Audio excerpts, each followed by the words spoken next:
It began with something simple, something so ordinary and kind-hearted that most people wouldn't have given it a second thought. Ellen Parker, a soft-spoken woman in her 40s, had just finished washing the dinner dishes when she heard the faintest sound outside. Soft mews carried on the evening breeze. She stepped out onto her front porch and froze. Huddled by the hedge, half hidden in the twilight, were two skinny cats. Their fur was patchy and dull, their ribs pressed so tightly against their skin you could almost count them. They looked like shadows of what cats should be: tired, defeated, and forgotten.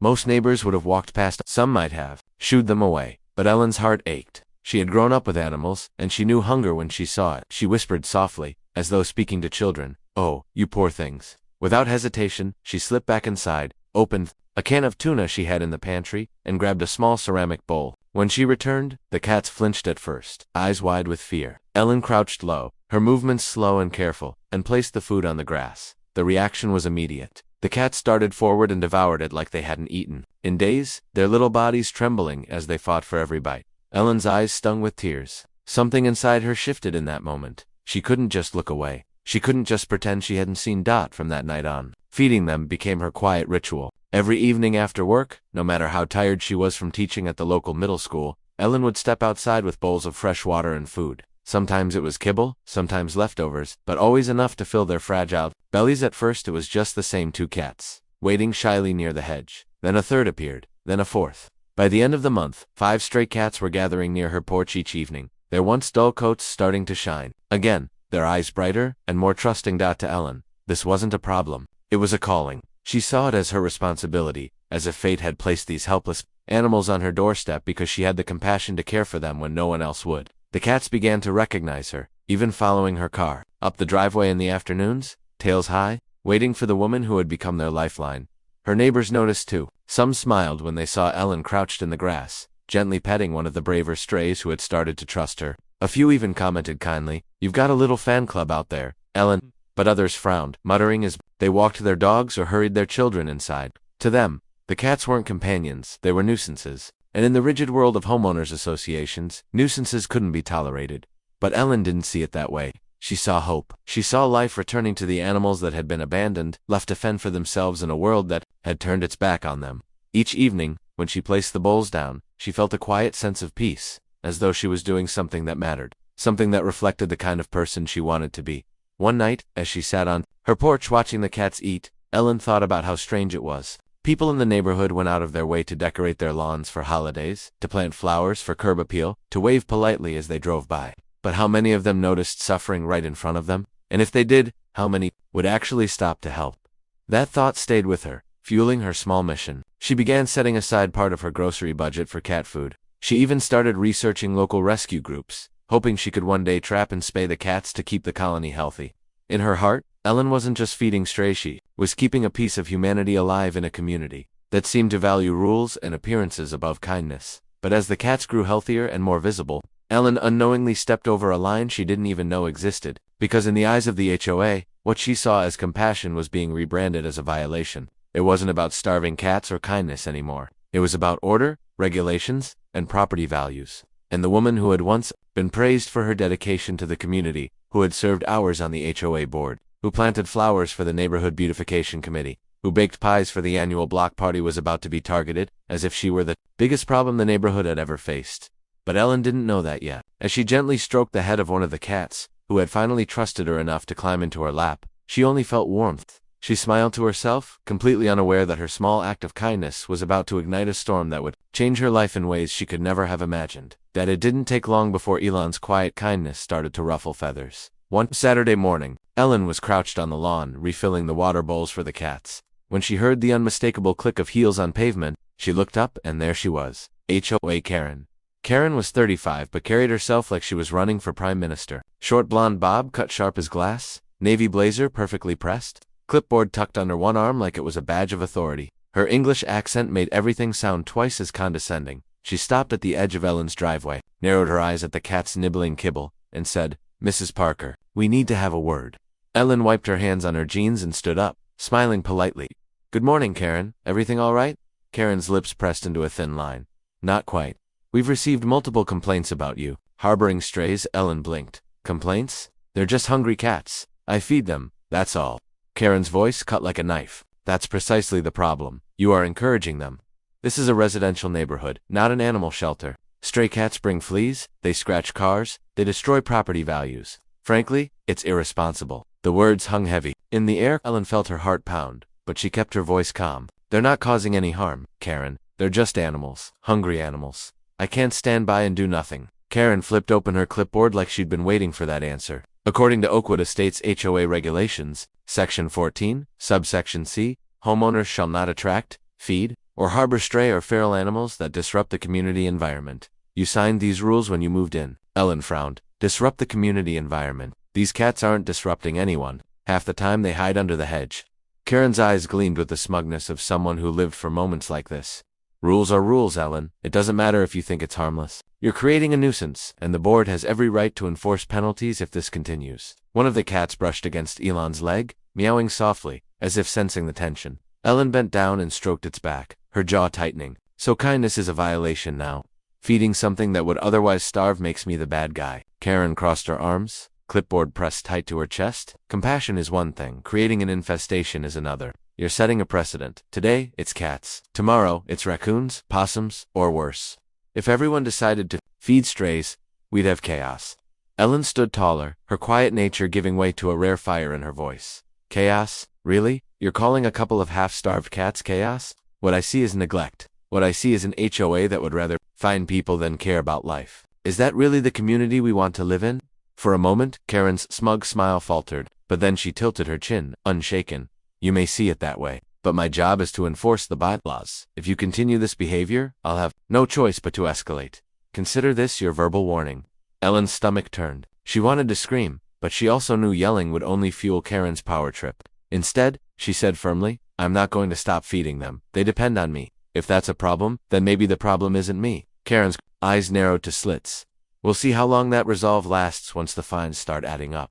And just like that, she turned on her heel, heels clicking sharply on the pavement as she strode away, her clipboard swinging smugly at her side. Ellen stood frozen, watching her disappear down the street. Around her feet, the cats purred softly, rubbing against her ankles, oblivious to the storm that had just been set into motion. That night, Ellen sat at her kitchen table, staring at the HOA handbook she'd dug out of a drawer. The words were there, black and white, no feeding strays. And yet, reading it made her stomach churn. Was following a rule really more important than saving lives? Was this what the HOA cared about? Neat lawns and silent streets while hungry animals suffered right under their noses? She looked out the window where the cats sat waiting patiently for her, tails flicking in the glow of the porch light. She sighed, stood up, and grabbed the food bag. If Karen thought scare tactics would stop her, she was sorely mistaken. But deep down, Ellen knew this was no longer just about cats. This was about principle, about compassion versus control, about whether a community existed to support people, to police them, and Karen had just drawn the battle line. 3 days later, Ellen came home from work to find a bright yellow paper taped to her front door. The words screamed at her in bold block letters. Notice of violation feeding stray. Animals $150 fine due immediately. Each additional day of violation will accrue another $50. Her stomach dropped. Ellen ripped the notice down, her hands shaking. She stepped inside and sank into a chair, reading the fine print over and over. It wasn't a warning anymore, it was real. The HOA had turned her small act of kindness into a crime. Just then, the sound of meowing broke the silence. Through the kitchen window, Ellen saw 2 of the cats sitting patiently by the porch, waiting for dinner. She pressed her forehead into her hands. What was she supposed to do? Ignore them? Pretend she didn't hear their cries? The idea made her chest ache. That evening, Ellen decided to call the HOA office. Maybe, just maybe, she could reason with someone other than Karen. Hello, Oakwood Estates HOA Management. How may I direct your call? A woman's monotone voice answered. Yes, this is Ellen Parker. I received a notice today about feeding stray cats. There must be some misunderstanding. I'm not creating a nuisance, I'm just putting out food for a few hungry animals. The woman's voice turned robotic, as if reading from a script. The board has received complaints. Feeding stray animals is a violation of community rules and is subject to fines. You are expected to comply immediately. Ellen's voice cracked with frustration. But these animals are starving. I can't just watch them waste away. Can't the board make an exception? There was a pause on the line. Then the woman said flatly, no exceptions. Continued noncompliance will result in escalated action, including legal proceedings. Click. The line went dead. Ellen sat frozen, phone in her hand, staring at nothing. She felt her chest tighten, a mix of anger and disbelief. Was this really happening? Was she seriously being treated like a criminal for feeding cats? The next day, she tried to talk to her neighbors. Some of them sympathized quietly, saying they admired her compassion but didn't want to get involved. Others shrugged, saying, well, those are the rules. You knew when you moved in. But then there were people who outright complained. One neighbor waved a hand dismissively. The cats scratch my car. My wife says she saw one in the garden. If the rules say don't feed them, don't feed them. Simple as that. Ellen clenched her jaw. She wanted to shout, these are living beings, not garbage bags. But instead, she bit her tongue and walked away, her heart heavy. That evening, as she filled the bowls again, the sound of heels clicked behind her. Of course it was Karen, clipboard in hand, lips pursed in triumph. Well, Karen said, in her clipped accent, I see you've ignored the notice. Ellen stood, fists clenched at her sides. I'm not ignoring anything. I'm feeding them because they'd starve without me. You call it a violation? I call it basic decency. Karen arched an eyebrow. Basic decency doesn't pay for pest control when the neighborhood is overrun with ferals. You're creating a bigger problem, Ellen, and now, you're costing yourself money. Ellen's voice rose, trembling but firm. You're hiding behind rules to justify cruelty. That's all this is. Power, control, and I won't be bullied into silence. Karen stepped closer, lowering her voice so it dripped with condescension. If you think this is bullying, wait until we put a lien on your property. That's how serious this board is. And don't think for a second you'll get sympathy at the next meeting. The community wants this handled. Ellen's eyes widened. You're threatening to take my home over cats? Karen gave a smug little smile. If that's what it takes to enforce the rules.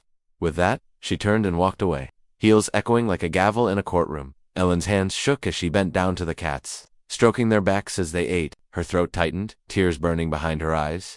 The HOA was painting her as the villain, when all she'd ever done was care. That night, she spread the notices across her kitchen table. Yellow, red, threatening letters all piling up like a storm. Her bank account couldn't handle endless fines. But her heart couldn't handle walking away from those helpless animals either. She knew one thing. If Karen thought she'd scare her into giving up, she was wrong. Ellen wasn't just feeding cats anymore. She was standing up against something much bigger, a system that valued lawns over lives, rules over compassion, and she wasn't about to back down. The HOA meeting was scheduled for Thursday evening. In the community clubhouse, a sterile room with beige walls, folding chairs, and the faint smell of coffee gone stale. Ellen almost didn't go. Her stomach twisted with nerves, and part of her wanted to curl up at home and avoid the spectacle altogether. But deep down, she knew she couldn't keep hiding. If they were going to come for her, she needed to face them head on. When she walked in, a hush fell over the room. Dozens of neighbors sat in rows, murmuring to each other, papers in hand. At the front sat the board, 5 members behind a long table, faces arranged in stern neutrality. And right in the center, like a queen on her throne, was Karen. Clipboard. In front of her, glasses perched on her nose, lips curved into a smug little half-smile. Ellen's pulse quickened. She sat in the front row, clutching her folder of notes, though she wasn't sure what good they'd do. The meeting began with routine announcements, budget updates, landscaping contracts, the usual monotony. But then Karen cleared her throat, leaned into the microphone, and said the words Ellen had been dreading. Next on the agenda, homeowner Ellen Parker. Violation of Section 12.3, feeding stray animals. All eyes turned to Ellen. She felt heat rise up her neck but stood anyway, forcing herself to meet their stares. Karen continued, voice sharp and theatrical. For the past several weeks, Ms. Parker has repeatedly ignored warnings from this board and continued to leave food for stray cats. This has resulted in property damage complaints, increased animal activity, and a clear violation of the rules we all agreed to uphold. As of today, her fines totaled $1,050. Gasps rippled through the room. Ellen gripped the edge of her chair before stepping forward. Her voice trembled but carried across the room. I'm not denying that I've been feeding them. Yes, I did it. But not because I wanted to cause trouble, and certainly not because I don't respect this community. I did it because they were starving, because they're living creatures left to fend for themselves while everyone else looked away. A man in the back muttered, they're just cats. Another neighbor shook her head, whispering to the person beside her. Ellen pressed on, ignoring the whispers. I've lived here for 7 years. I've paid my dues. I've followed the rules, but when I saw those animals suffering, I couldn't just pretend I didn't. If compassion is a crime in this neighborhood, then maybe we need to rethink what kind of community we really are. The room stirred, some sympathetic, others annoyed. Karen leaned forward, her accent slicing through the air. Ms. Parker, this isn't about compassion. This is about compliance. The rules exist for a reason. Stray animals spread fleas. They damage property, and they create liability. You don't get to put your personal feelings above the collective good. Ellen's voice grew stronger, her fear melting into fire. The collective good, or your obsession with control? You talk about liability, but what about responsibility? Responsibility to do the right thing even when it isn't convenient. These cats didn't ask to be here. They didn't choose this. And punishing me doesn't solve the problem, it just makes you feel powerful. A few claps broke out from the side of the room. A young woman murmured, "She's right." Karen shot them a glare, and the clapping quickly died down. Another board member, an older man with gray hair, cleared his throat. "Ellen, rules are rules. We can't make exceptions every time someone feels strongly about something. If we allow feeding, soon the neighborhood will be overrun." Ellen turned to him, her voice soft but steady. "And if we allow cruelty, what does that say about us? Are we really a community, or just a collection of houses policed by fines?" The silence that followed was thick. Some neighbors shifted uncomfortably. Others avoided her gaze altogether. Karen seized the moment, slamming her hand on the table. "Enough. This isn't a debate. The board has made its decision. Ms. Parker is hereby fined, and if she refuses to comply, further legal action will be pursued. That could include liens against her property." The word liens echoed in Ellen's ears like a gunshot. They weren't just trying to stop her, they were threatening her home. Her voice broke as she looked around the room, searching for support. "You're going to take my home away because I fed hungry animals? Do you hear how insane that sounds?" Murmurs spread through the audience, some muttering agreement, others sighing in annoyance. But Karen sat back, folding her arms like a judge who had just delivered a final verdict. Ellen's chest rose and fell, her eyes burning. She gathered her notes and turned to leave, pausing at the door. Her voice was barely above a whisper, but it carried across the room. "You can take me off this board. You can fine me, threaten me, even try to take my home. But you will never convince me that kindness is wrong. And if that's the kind of neighborhood we live in, maybe it's the HOA that's the real problem, not me." And with that, she walked out head high, though tears blurred her vision. Behind her, the room buzzed with tension, the lines of battle drawn more clearly than ever before. The news came in an envelope. Ellen knew before she even opened it what it would say. The HOA board led by Karen's ever-sharp pen had voted her off. The letter was cold and bureaucratic, effective immediately. "Ellen Parker is removed from her position on the HOA board due to repeated violations of community bylaws and failure to comply with directives. This action is necessary to preserve the integrity of the association." No signatures, no compassion, just black ink on white paper, delivered like a final strike. Ellen sat at her kitchen table, the letter in front of her, a cup of tea going cold at her side. Her daughters were asleep upstairs, the quiet of the house wrapping around her like a heavy blanket. She thought about how many nights she'd sat in this very spot, writing emails for board meetings, volunteering her weekends, trying to make this neighborhood better, and no got erased, like none of it mattered. But as she stared at the letter, a strange calmness washed over her. They could strip her title, but they couldn't strip her conscience. She had done the right thing, and somewhere deep down, she knew that mattered more than any HOA vote. The next morning, as she stepped outside to grab her mail, she froze. On her porch sat a paper plate of cookies, wrapped in foil, with a note tucked underneath, "For the cats, and for you. We support you." No name, just quiet solidarity. She blinked back tears, clutching the note to her chest. For weeks she had felt isolated, like the entire neighborhood stood against her. But this tiny gesture proved she wasn't alone. Later that day, as she walked her dog, something surprising happened. One by one, neighbors approached her. A man she barely knew said softly, "I think what you did was kind." A young couple whispered, "Karen's gone too far this time." Even a teenager on a skateboard gave her a thumbs up, mumbling, "Keep feeding M." It wasn't everyone, of course. Some still avoided her, their eyes sliding away as if afraid of guilt by association. But the cracks in Karen's facade of control were showing. The community wasn't as united behind her as she wanted everyone to believe. That evening, Ellen heard voices outside. Curious, she stepped onto her porch and there was Karen, strutting down the sidewalk with her clipboard tucked under her arm, speaking loudly enough for half the block to hear. "We cannot allow disorder. Rules must be followed. Otherwise, we'll have chaos. Cats today, rats tomorrow." Ellen bit her tongue, but her neighbor 2 doors down, an elderly woman named Mrs. Hughes, called out from her lawn chair, "Oh, for heaven's sake, Karen, they're cats, not an army. Stop acting like Ellen committed a felony." Laughter rippled down the street. Karen's face flushed crimson, her grip on the clipboard tightening as though it were a weapon. She sputtered, "This is about discipline, about structure." But the damage was done. The neighborhood had seen the pettiness laid bare. Days later, Ellen's official removal was announced at the next HOA meeting. Karen, of course, presided over the declaration with a triumphant gleam. "Effective immediately, Ellen Parker will no longer serve on this board," she announced, chin high, as if crowning herself queen. Ellen stood quietly in the back of the room, listening. Her heart ached, but she refused to bow her head. When Karen finally gestured toward her with mock formality, "Ms. Parker, you may address the board one last time if you wish." Ellen stepped forward. Her voice was steady, clear, and filled with a quiet strength that silenced the room. "I joined this board because I believed in this community. I believed in neighbors helping neighbors, in kindness being our foundation, but somewhere along the way, we lost sight of that. Rules became more important than people. Control became more important than compassion, and tonight, I stand here, not as a board member, but as your neighbor. To say this, I am not ashamed of what I did. I am proud that I fed those cats, and I would do it again. Murmurs spread. A few people even clapped before quickly stopping under Karen's glare. Ellen didn't care. She had said her truth. Karen leaned into the microphone, her voice cold.